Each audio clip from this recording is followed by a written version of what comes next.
Sejam bem-vindos. Meu nome é Rubem Machado, sou engenheiro e mestre em engenharia elétrica. Neste material adicional, faremos algumas considerações adicionais a respeito dos limites de seção associados às tomadas que seguem a norma 60884-1, plugs e tomadas para uso doméstico e análogo. Principalmente porque tem-se no mercado tomadas de uso geral, que em suas especificações explicitam seções de condutores diferentes das adotadas em nosso material 11 e que anunciam conformidade com a norma destacada. Conforme mencionamos no material principal, toda tomada passível de uso em instalações com alimentação monofásica em baixa tensão deve seguir normas que estão explicitadas na 5410. Dentre essas normas utilizadas, tem-se a 60884-1. Nesse slide, apresentamos tabelas dessa norma, nas quais podemos perceber que existe uma prescrição de seção para o condutor passível de conexão, com segurança, para cada especificação de tomada. Pela tabela, podemos ver que, para uma tomada com corrente limite de 10 amperes, a seção nominal do condutor prescrita é de 2,5 milímetros quadrados de seção ou diâmetro máximo de 2,13 milímetros. Conforme pode ser visualizado nesse slide, se assumirmos o diâmetro máximo de 2,13 milímetros, a máxima seção do condutor passível de utilização, assumindo-se condutor rígido de cobre, será de 3,563 milímetros quadrados. Acontece que, para termos compatibilidade com as prescrições ou definições da norma 5410, temos que utilizar nos projetos elétricos condutores com seção que constam nessa norma.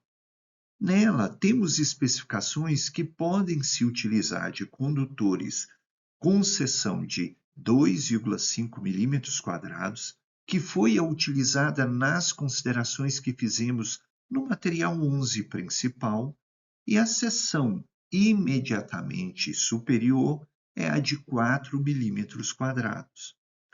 Como a seção de 4 milímetros quadrados excede o máximo prescrito na 60884-1, conforme calculado 3,563 milímetros quadrados, não cogitamos utilizar essa especificação de condutor em nossas considerações. Deve-se ressaltar que, se tomarmos as especificações de tomadas de fabricantes diversos, que possuem selo de conformidade com a norma 60884, observamos que o diâmetro máximo do condutor publicado é de 4 milímetros quadrados. Vamos assumir que fui extremamente rigoroso na aplicação do prescrito na norma e sim, seja possível arredondar a seção de condutor encontrada para 4 milímetros quadrados, sem uso de casas decimais. Pois bem, vamos fazer algumas considerações assumindo esta possibilidade. No material principal, tivemos que aplicar fatores de correção assumindo temperatura de 40 graus Celsius e compartilhamento de eletrodutos para 3 circuitos.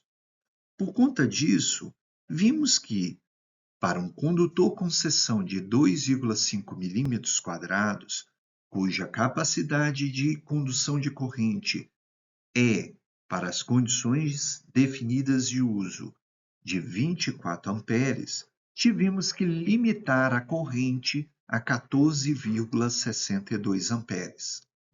Essa limitação, em um primeiro momento, visa tentar garantir uma divisão de circuitos que mais à frente, quando da especificação de condutores e proteções, nos permita evitar retrabalhos.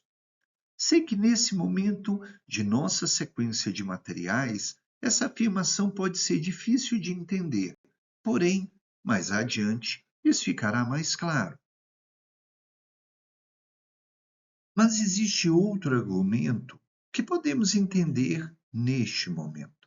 Vamos supor que resolvamos utilizar condutores com seção de 4 milímetros quadrados, pois, afinal, os fabricantes de tomadas de uso geral, que possuem limite máximo de 10 amperes, garantem conformidade. Então, vamos utilizar o mesmo raciocínio feito no material principal 11 para o condutor de 4 milímetros quadrados. Um condutor de 4 milímetros quadrados, sendo instalado nas condições que definimos, possuirão capacidade de condução de corrente igual a 32 amperes. Porém, temos que aplicar os mesmos fatores de correção que aplicamos para os condutores de 2,5 milímetros quadrados. Assim, para as condições de temperatura e compartilhamento de eletroduto definidos, a máxima corrente que podemos ter em um circuito terminal com condutor de seção de 4 milímetros quadrados será de 19,49 amperes. 4,87 amperes a mais que o encontrado para os condutores cuja seção é 2,5 milímetros quadrados, ou seja, um aumento de algo em torno de 33% na máxima corrente. Isso significa que, usando condutores de 4 milímetros quadrados, podemos adicionar uns 2 ambientes a mais pelos valores definidos para a nossa edificação de referência em cada circuito que especificamos nas condições dadas. Efetivamente, muito provavelmente, para a nossa edificação de referência, isso poderia representar numa redução de 1 ou 2 circuitos. O problema é que, ao optarmos por utilizar condutores de 4 milímetros quadrados de seção, este deverá ser utilizado em todos os condutores do circuito sendo especificado, e em uma rápida pesquisa de preço, um condutor com seção de 4 milímetros quadrados apresentou um preço por metro no varejo superior a algo em torno de 65%, quando comparado ao nosso condutor de 2,5 milímetros quadrados. Veja bem, estamos pagando 65% a mais para utilizar um condutor de maior seção que nos permitirá um acréscimo de 33% de cargas. Como o custo a mais é bem maior do que o acréscimo de eventual benefício, no mínimo, aumenta-se nossa necessidade por avaliação mais criteriosa na relação de custo-benefício, pois existe um risco considerável de não estarmos gerando economia ao adotarmos esta opção.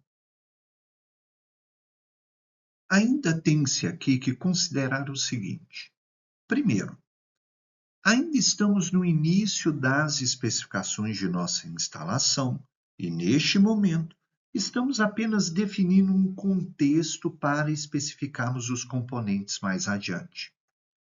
Justamente por estarmos no início, as análises de custo-benefício feitas neste momento são muito mais imprecisas. Já foi mencionado em outros materiais que, como muitas das especificações estão interrelacionadas e como temos que ir adotando uma sequência de trabalho, sempre haverá probabilidade de termos que retornar para revisões em opções de projeto, visando adequações de forma a atendermos a algum requisito normativo. Assim, conforme veremos mais adiante, Se adotarmos definições nos limites das possibilidades neste momento, perdemos eventuais margens de ajustes e, assim, temos maior chance de haver necessidade de refazermos passos anteriores para prover esses ajustes. Minha opção pessoal é seguir rigidamente a norma. Porém, pode acontecer que, mais adiante, para algum dos circuitos, a utilização de condutores de 2,5 milímetros quadrados se mostre tecnicamente inviável. Terei duas opções: refazer todo o trabalho para resolver a não conformidade ou trocar o condutor para um com seção de 4 milímetros quadrados, que seria a minha carta na manga para evitar retrabalho, acreditando na conformidade expressa pelo fabricante. Neste ponto, entram opções pessoais do profissional. Segundo, as normas técnicas foram criadas para se garantir segurança. Sob esta ótica, quanto menor as correntes no circuito, mais fácil se garantir a segurança dos mesmos e dos equipamentos que venham a ser utilizados neles. Terceiro, quando tivermos a especificação final da instalação, podemos avaliar as relações de custo-benefício de forma mais precisa. Mas adiante-se, via de regra, na média, a opção pelo condutor de 2,5 milímetros quadrados terá melhores resultados financeiros, permitindo vantagens com relação a desempenho, manutenção e eficiência, principalmente para circuitos com maior comprimento e para circuitos destinados à alimentação de tomadas de uso geral, e que, na maioria dos casos, serão circuitos com subutilização de pontos de utilização.